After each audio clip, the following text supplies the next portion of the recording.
YouTube, it's Shadane here, and here we are making a new Elder Scrolls V Skyrim character build.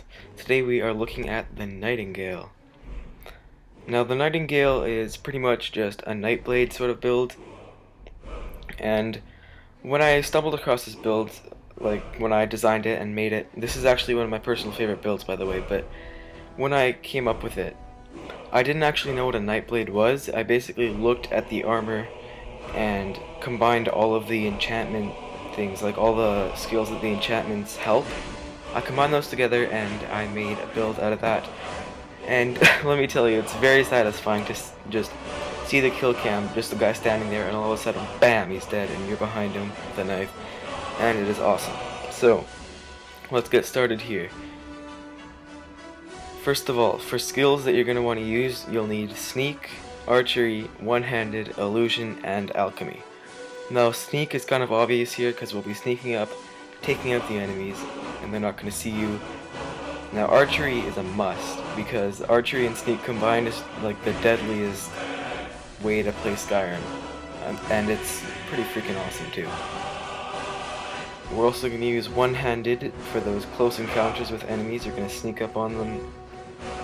I tend to use these more like taking over forts and whatnot. Archery I usually use on the outside. I'll take out all the guys outside, but when you need to get actually into the fort, then it's too crowded, too close, so we'll pull out my daggers and slit their throats and use Illusion. Which takes us to the next skill, is Illusion obviously. Now Illusion you can use to gain an advantage on your opponents. You can basically, it's a helping skill. You're not going to be using it directly to affect enemies, like to do damage and all that, but it helps. It's used to your advantage. You can calm enemies, you can control them, you can have effects on yourself, right? It's versatility pretty much. And then we'll have Alchemy as well. And Alchemy provides us a nice little bonus. You can get poisons for your bow. If you want to paralyze something that's a bit too hard to do, you can like use fire damage on things that are weak to fire, etc. And yeah, it's also nice to have magical potions on hand sometimes. So let's head to the next slide here. As for armor, kind of obvious, we'll be using the Nightingale armor, the boots, the gloves, and the hood as well. Now the armor, let's see if I remember this by heart. The armor will give you frost and poison resistance, I believe. The boots will give you muffle. The gloves, I think, fortify alchemy. I'm not too sure, to be honest. And then the hood, I think, is fortify archery. I'm not exactly sure, but I think that's more or less how it goes. Looking at weapons here, you're going to want a bow, you're going to want a dagger or a blade of some sort. So weapons, if you're going for looks, I highly recommend the Nightingale bow because it fits with the character and the armor perfectly. But if you've also invested into smithing and you want to enchant your items, go with the Daedric bow because it may not look as good, but it still looks pretty good, and you get a huge damage like increase over the Nightingale bow, and you can enchant it, right? So you get your own custom enchant rather than that one. And then for your blade, you're going to want either a Nightingale blade, again, looks better and all that, or you're going to want a Daedric dagger. I wrote blade there, I don't know why, but you're going to want a Daedric dagger, and then again, you can enchant that if you want to get some extra effects on there. Now as for spells, we'll be only using illusion spells, obviously. We're going to be using invisibility for a bonus, being able to sneak around better, and it will also look freaking awesome when you get your assassinations off. Muffle you can use as well. I tend not to use it as much because I have the boots, but early on it will help you quite a bit with your sneaking. Now you're also going to use calm spells and fear spells. I don't tend to use them as much. I usually use invisibility, but they do help if you want to be more of a like mastermind or something, like a puppet controller or something. You can do that as well. You can use illusion to control your enemies, and fear and calm is also really good if you get overwhelmed and you don't want to sneak. You can just calm them, and then you can set yourself up for another sneak attack, which is also very useful.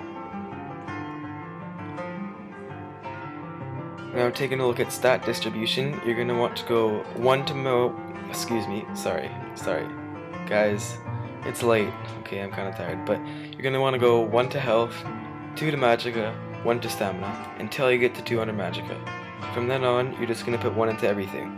This is a very rounded out build, I feel, and it sort of covers all of the aspects of the game.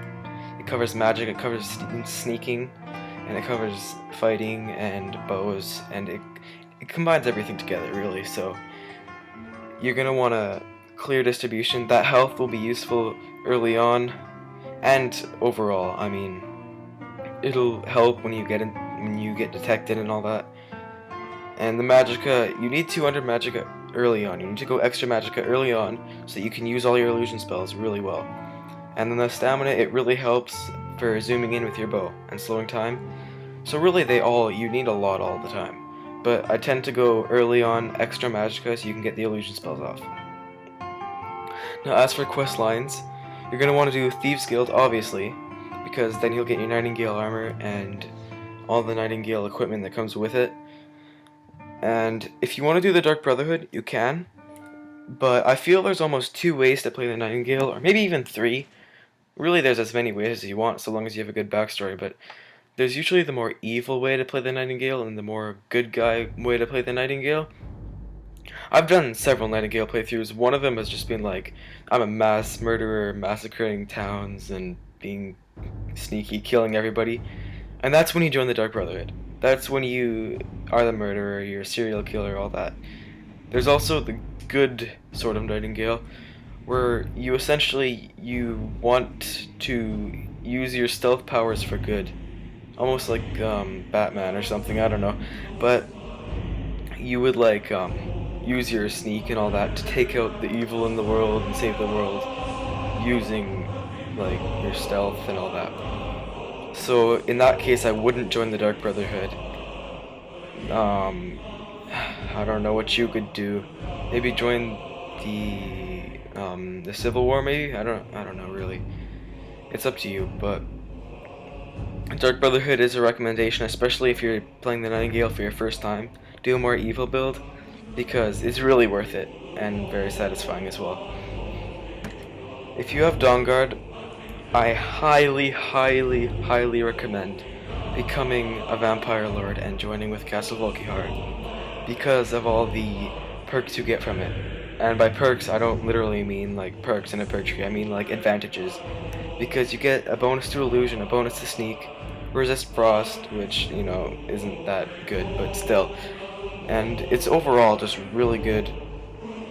It's good at complementing the skills of a Nightingale. However, if you're playing a good character, you could join with the Dawnguard to take out the vampires, because it's also kind of cool to use the vampires' sort of signature skills against them to take them out. It's also kind of cool to see that. It depends on you. But if you want a more powerful character, I highly recommend Vampire Lord. Now, the main storyline is another possibility if you're going for more for the good character, like I said earlier, because this will help you with the sort of whole save the world concept in like using your evil skills for good or whatever. Yeah, that's something you can do as well. You also have to do the Mages College, or the College of Winterhold, I mean.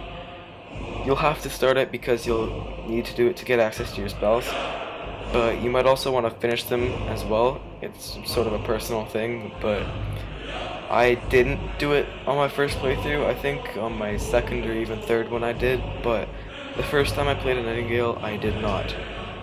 Just because I was playing a more evil character, I didn't really care about becoming the Archmage or none of that crap.